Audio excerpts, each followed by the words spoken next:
तो हेलो, स्वागत है दोस्तों फिर से एक नई वीडियो में। तो आज की इस वीडियो में हम लोग देखेंगे क्लास 12 का जो हिंदी कोर का है ना, उसका क्वेश्चन देखेंगे। लेकिन हम लोग जो देखेंगे पैसेज वगैरह का नहीं देखेंगे, ग्रामर वगैरह यानी व्याकरण वगैरह का नहीं देखेंगे। हम डायरेक्ट देखेंगे पाठ्य पुस्तक से, मतलब चैप्टर वगैरह से जो ऑब्जेक्टिव क्वेश्चन आते हैं वो देखेंगे।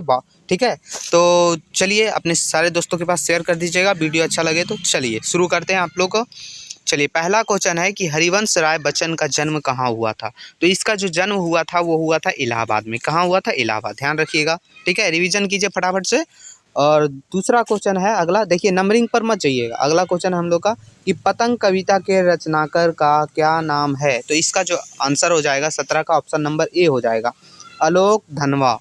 चलिए अगला क्वेश्चन देखते हैं हम लोग। बोल रहा है कि कवि के अनुसार दूरदर्शन अपने स्वार्थवश क्या गलत कर रहा है। तो क्या गलत कर रहा है? तो अपाहिज को अपमानित कर रहा है। ठीक है, चलिए अगला 19 नंबर क्वेश्चन बोल रहा है कि गजानन माधव मुक्ति बोध का जन्म मध्य प्रदेश में कहाँ हुआ था। तो 19वां मतलब हम लोग का आंसर होगा ऑप्शन नंबर ए, सयोरपुर ग्वालियर में हुआ था। कहाँ? Option number A. ठीक है, अगला क्वेश्चन देखते हैं। बोल रहा है कि शमशेर बहादुर सिंह ने किसका संपादन किया। तो उसने किसका संपादन किया था? तो इसका आंसर ऑप्शन नंबर बी हो जाएगा कि हिंदी उर्दू कोश का। ठीक है, चलिए अगला 21 नंबर क्वेश्चन बोल रहा है कि निराला कैसे कवि थे। तो निराला कैसे कवि थे? तो इसका आंसर ऑप्शन नंबर सी हो जाएगा, छायावादी कवि थे। अगला देखते हैं हम लोग। बोल रहा है कि फिराक गोरखपुरी का मूल नाम क्या था। तो फिराक गोरखपुरी का मूल नाम जो है वो हो जाएगा रघुपति सहाय। चलिए अगला 23 नंबर क्वेश्चन बोल रहा है कि धान के खिला को क्या कहते हैं। तो धान के खिला को जो है वो कहते हैं लावे। क्या कहते हैं? लावे।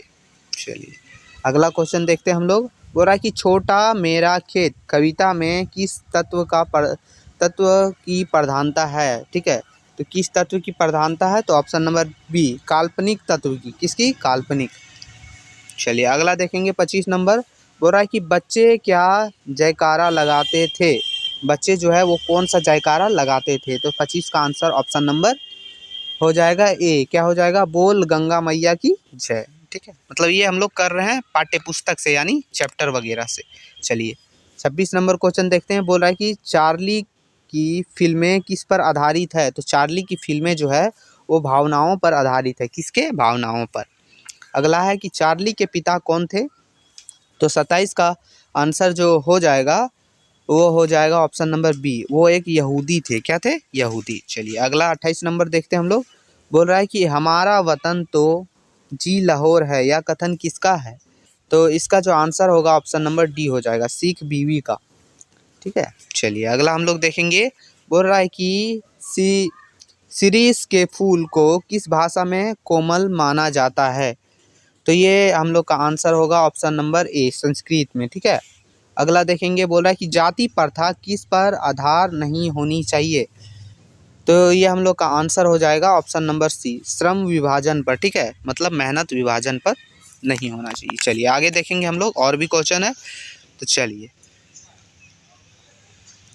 अगला क्वेश्चन है हम लोग का। बोल रहा है कि हरिवंश राय बच्चन का जन्म कब हुआ था। देखिए ये एक क्वेश्चन आ ही जाएगा, हरिवंश राय बच्चन के बारे में एक क्वेश्चन कंफर्म है, तो आप लोग जरूर से जरूर ध्यान दीजिएगा। इसका होगा ऑप्शन नंबर एक, सन 1907। ठीक है, अगला है कि प्रयत्नशील मनुष्य को अपना लक्ष्य से तो इसका आगे क्या होगा। तो 17 का आंसर ऑप्शन नंबर ए हो जाएगा, दूर नहीं लगता है। ठीक है, अपना लक्ष्य दूर नहीं लगता है। चलिए अगला देखेंगे। बोल रहा है कि प्रस्तुत कविता में पूलो शब्द का क्या अर्थ है। पूलो, ठीक है, तो इसका जो आंसर होगा हम लोग का वो हो जाएगा ऑप्शन सी, बौछारे। चलिए अगला क्वेश्चन है। बोल रहा है कि कवि कुबेर नारायण का जन्म किस राज्य में हुआ था। ठीक है, तो देखिए ये हम लोग का होगा option number A, Uttar Pradesh में हुआ था। चलिए अगला क्वेश्चन देखते हैं। बोल रहा है कि कविता संघर्ष स्वीकार है की भाषा कैसी है। तो ये कैसी भाषा है? तो आंसर होगा ऑप्शन नंबर ए, साहित्यिक। साहित्यिक। चलिए 21 नंबर क्वेश्चन देखेंगे हम लोग। तो 21 नंबर क्वेश्चन बोल रहा है कि सूर्यकांत त्रिपाठी निराला का जन्म किस राज्य में हुआ था। देखिए ये सब जो क्वेश्चन वगैरह है ना इंपॉर्टेंट है, ध्यान रखिएगा। इसका आंसर हो जाएगा बंगाल। चलिए 22 नंबर क्वेश्चन देखते हैं। बोल रहा है कि बादल राग कैसी रचना है। तो ये हम लोग का आंसर होगा ऑप्शन नंबर ए, मुक्त छंद। अगला क्वेश्चन देखते हैं, बोल रहा है कविता में वर्णित कौऊ का अर्थ क्या है। तो इसका जो आंसर हो जाएगा हम लोग का वो होगा ऑप्शन नंबर ए, कोई भी। चलिए अगला देखेंगे हम लोग। बोल रहा है कि पेट की आग शांत करने का क्या उपाय तुलसीदास ने बताए। तो उसका क्या उपाय बताए थे तुलसीदास, तो होगा इसका भी ऑप्शन नंबर ये एक हो जाएगा। क्या हो जाएगा, राम भक्ति। चलिए 25 नंबर देखते हैं, मतलब कि शायर कैसे रोता है। तो शायर कैसे रोता है, तो इसका आंसर ऑप्शन नंबर बी हो जाएगा, अपने दांत को छुपाकर। चलिए अगला क्वेश्चन देखते हैं। बोल रहा है कि छोटा मेरा खेत कविता की रचनाकार कौन है। मतलब छोटा मेरा खेत जो कविता है उनके लेखक कौन है। तो ये हम लोग का जो आंसर होगा ना वो हो जाएगा option number C. Option number C में क्या है, पंत जी, पंत जी। चलिए ये वाला ठीक है। चलिए ध्यान रखिएगा आप लोग। आगे देखते हैं हम लोग। आगे है 27 नंबर क्वेश्चन। बोल रहा है कि कुत्ते जाड़े की से राख की ढेर में कैसे सो रहे थे। तो ये आंसर होगा हम लोग का, शरीर को सिकुड़कर सो रहे थे। अगला क्वेश्चन कि चार्ली को किससे संघर्ष करना पड़ा था। तो चार्ली को जो है वो जटिल परिस्थितियों से संघर्ष करना पड़ा था। अगला देखेंगे हम लोग। बोल रहा है कि शिरीष की डालें कैसी होती है। तो शिरीष की डालें जो हैं वो हो जाएगा कमज़ोर होती है। कैसी होती है, कमज़ोर। चलिए अगला देखते हैं हम लोग। बोल रहा है कि जाति प्रथा का सबसे बड़ा दोष क्या है। क्या है दोष इसका, तो ऑप्शन नंबर सी, कि यह लोगों को एक पैसे से जोड़ देती है। चलिए अगला हम लोग फिर देखते हैं, आते हैं। चलिए इसमें बोल रहा है कि आत्म परिचय कविता के द्वारा कवि की चाह क्या है। तो इसका जो आंसर होगा ना हम लोग का ऑप्शन नंबर बी होगा। कैसे होगा, यह है कि आत्मा का परिचय के बारे में। ठीक है। चलिए अगला क्वेश्चन बोल रहा है कि कौन से ऋतु फूलों को पार करते हुए आई है। फूलों, ठीक है, फूलों ना है फूलों। तो इसका जो आंसर होगा ना हम लोग का ऑप्शन बी होगा। इसका भी शरद ऋतु को पार करते हुए आई है। अगला है कि कुबेर नारायण का जन्म किस वर्ष हुआ था। तो कुबेर नारायण जो है उनका जन्म कब हुआ। तो चलिए हम लोग देखते हैं। तो उनका जो जन्म हुआ था ना ये हो गया ऑप्शन नंबर ए, 1927 ईस्वी में हुआ था। अगला कि कविता श्रेष्ठ कैसी होती है। तो कैसी होती है, तो इसका आंसर ऑप्शन नंबर ए हो, जिसमें भाव हो। भाव हो मतलब भावनाएं हो, ऐसी। ठीक है। अगला क्वेश्चन देखते हैं। बोल रहा है कि बात सीधी थी पर कविता की भाषा कैसी है। तो बात सीधी थी पर कविता की भाषा कैसी है, इसका आंसर ऑप्शन नंबर डी हो जाएगा, मतलब मुहावरेदार भाषा। कैसा भाषा है, मुहावरेदार भाषा। चलिए अगला देखते हैं। बोल रहा है कि जिसका कोई अंग खराब हो गया तो उसे कहते हैं, उसे क्या कहते हैं, जिसका कोई अंग खराब हो जाता है तो उसे कहते हैं अपंग। अगला क्वेश्चन कि बादल राग कविता की भाषा क्या है, कौन सी भाषा है। तो इसका जो आंसर होगा हम लोग का वो ऑप्शन नंबर ए हो जाएगा, खड़ी बोली। चलिए अगला देखते हैं हम लोग। बोल रहा है कि कविता में वर्णित किस्वा का अर्थ क्या है। किस्वा का क्या अर्थ है, कविता में जो दिया गया है किस्वा। तो इसका जो आंसर होगा हम लोग का ऑप्शन नंबर सी, धंधा। क्या हो जाएगा, धंधा। ठीक है। चलिए अगला देखते हैं हम लोग। बोल रहा है कि कविता में वर्णित जगाहू का अर्थ क्या है। जगाहू, देखिए ये सब जो क्वेश्चन आप लोग सिर्फ एक बार पढ़ लीजिएगा। तो इसका आंसर ऑप्शन नंबर सी हो जाएगा कि जागी, इसका मतलब जागी। अगला है कि महादेवी वर्मा किस राज्य की निवासी थी। तो महादेवी वर्मा जो है वो एक लेखक थी। वो कौन से राज्य की निवासी थी, तो ये था उत्तर प्रदेश की। कहाँ की थी, उत्तर प्रदेश की। चलिए अगला है कि रेणु की सबसे लोकप्रिय उपन्यास है, कौन सा है। तो मतलब रेणु भी एक लेखक थी। कौन सी उपन्यास है इसका लोकप्रिय, तो ये हम लोग का आंसर होगा ऑप्शन नंबर ए, मेला आंचल। मेला आंचल। ठीक है। चलिए अगला है कि यशोधर बाबू अपने बच्चे तथा पत्नी से क्या चाहते थे। तो ये हम लोग का आंसर होगा ऑप्शन नंबर बी, सम्मान चाहते थे, इज्जत चाहते थे। ठीक है। चलिए अगला कि लेखक की कक्षा में मॉनिटर का क्या नाम था। तो क्या नाम था, तो ये आंसर होगा ऑप्शन नंबर ए, वसंत पाटिल। चलिए अगला क्वेश्चन देखेंगे। बोल रहा है कि कहानी के शीर्षक जूझ का क्या अर्थ है। ठीक है। तो इसका जो अर्थ जो हम लोग का होगा वो होगा संघर्ष। ठीक है, जूझ मतलब संघर्ष।